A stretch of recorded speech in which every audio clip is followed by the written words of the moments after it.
It's Tuesday, November 4th, and tomorrow morning, the Supreme Court will hear what Donald Trump himself calls the most important case ever. It's about tariffs, but really it's about how much power a president has to reshape the global economy and how the power affects the companies moving trillions of dollars worth of goods around the world. On Wednesday, the justices will hear arguments that could decide whether Trump's tariffs, the backbone of his America First economic policy, were ever even legal in the first place. So, what are we talking about? Let's zoom out. Since 2018, Trump's tariffs have been his economic signature. Import taxes on everything from Chinese steel to Canadian aluminum. Trump believes that tariffs protect American industry and give the U.S. leverage in trade negotiations. But legally speaking, the president can't just impose tariffs willy-nilly. In the United States, he needs permission from Congress to do that.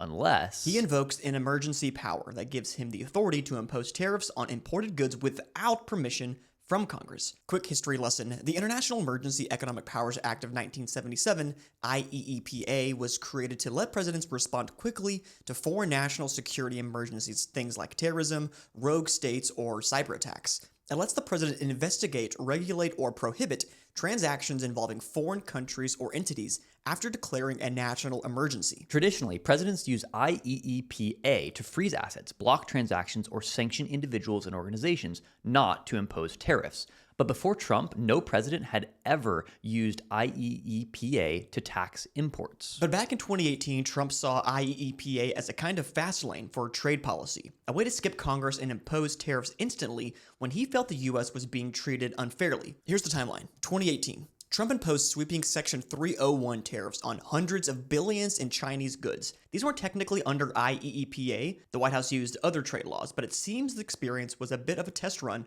for Trump to explore weaponizing executive powers for trade fights. In May 2019, Trump announced plans to slap escalating tariffs on all Mexican imports, starting at 5% and climbing to 25% unless Mexico stopped illegal border crossings. The legal justification? IEEPA. Trump declared that illegal immigration constituted a national emergency, allowing him to act unilaterally.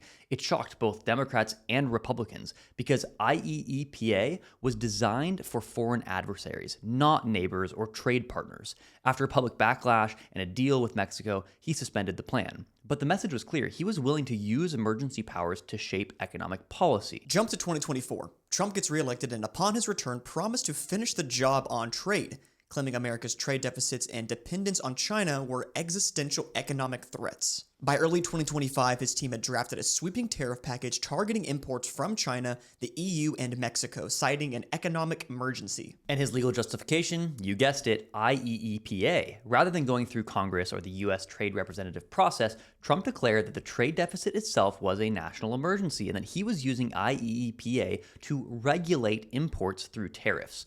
On April 2nd, 2025, Trump formally launched the new tariff regime in a televised address he branded Liberation Day. He called it one of the most important days in American history, claiming the U.S. was finally freeing itself from foreign economic domination. Markets plunged briefly before stabilizing. The tariffs hit everything from electronics to food imports, and businesses scrambled to adjust supply chains overnight. Trillions of dollars in international commerce were affected. Within weeks, small and mid-sized U.S. companies, especially importers, sued, arguing that IEEPA doesn't authorize taxes or tariffs. Their case, Learning Resources v. Trump, made its way quickly through the appeals process because of its sweeping implications. By August 2025, an appellate court struck down the tariffs. Trump called the ruling judicial sabotage and vowed to appeal. And that gets us back to today. So now, on Wednesday, November 5th, the Supreme Court is hearing that appeal, the case that will decide whether IEEPA really allows the president to use emergency powers to reshape global trade. And the big question is, if the president invokes a national emergency, does that give him the authority to impose tariffs without Congress's permission? Neil Katyal, former acting Solicitor General under Obama and the chosen litigating attorney in this case before the Supreme Court, believes the answer to that question is a big no.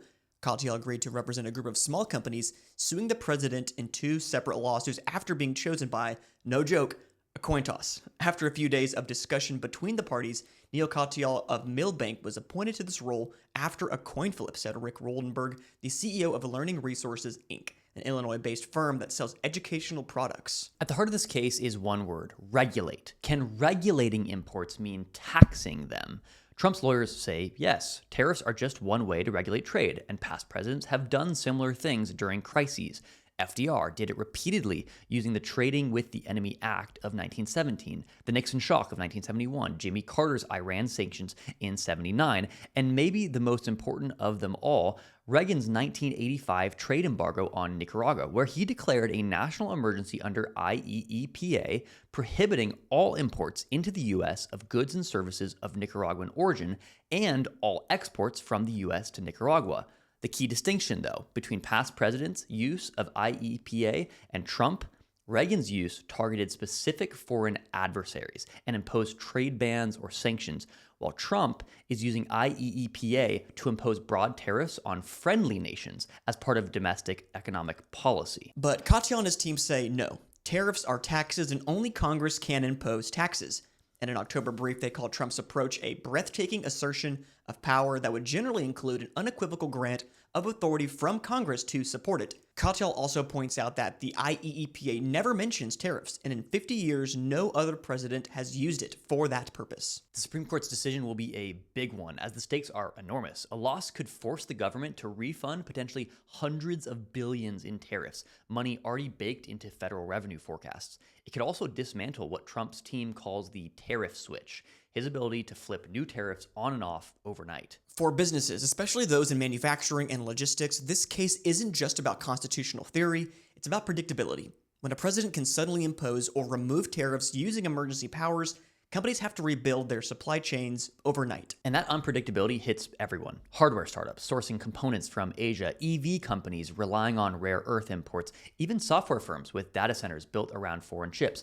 If the court reins in those powers, it could mean a return to stability. If the Supreme Court sides with Trump, though, future presidents, not just him, will have broad power to declare an economic emergency and reshape global trade almost overnight. A pro-Trump ruling could lead to more tariff-based leverage in trade negotiations, higher volatility, but more U.S. bargaining power. A ruling against him could open the door to tariff refunds, tighter congressional oversight, and maybe a more predictable investment climate. Huge one coming up. Be sure to tune in tomorrow, Wednesday, as we await a decision from SCOTUS. I think these things typically take like a couple of months. I'm on the edge of my seat. Yeah. I think months. the average is like 6 months, and then it can sometimes take up to like a year plus. So they're to get hearing a it verdict. tomorrow. They're going to hear it verdict. tomorrow, Okay. yeah. So like so Katyal and whoever Trump's representatives are going to be kind of arguing the case before the Supreme Court tomorrow. Then it's going to take a while. But yeah, the verdict could rewrite how American presidents and American businesses operate. All right, so that's it for Venture Daily. If you found this breakdown useful, make sure to subscribe. We do content like this pretty much every single day, talking about tech and venture capital news, and this one is a big one for global markets. 100%. And thank you to Content Stack for letting us film here every single day in Austin, Texas. If you like today's show, whether you're on YouTube, Spotify, Apple Podcast, or X, leave us a like, a comment, and a review. Throw us a 5-star rating if you think you've earned it. And as always, we'll see you here tomorrow morning at Venture Daily.